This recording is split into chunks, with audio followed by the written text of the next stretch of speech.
Sprint race Yipi Misano berlangsung panas sejak awal.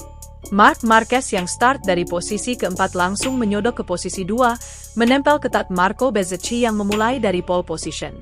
Meski sempat tertinggal 1 detik, Marquez berhasil menyalip Bezzecchi dan merebut pimpinan balapan. Namun petaka datang. Terlalu percaya diri setelah memimpin, Marquez mulai sedikit bersantai, dan itu jadi kesalahan fatal. Ia kehilangan kendali dan crash, membuang peluang besar dan 12 poin penting. Yang mengejutkan, insiden ini justru disambut sorakan gembira dari para fans Italia. Mereka bersorak, merayakan crash Marquez, bahkan ada yang mengacungkan jari tengah ke arah sang juara dunia 8 kali itu.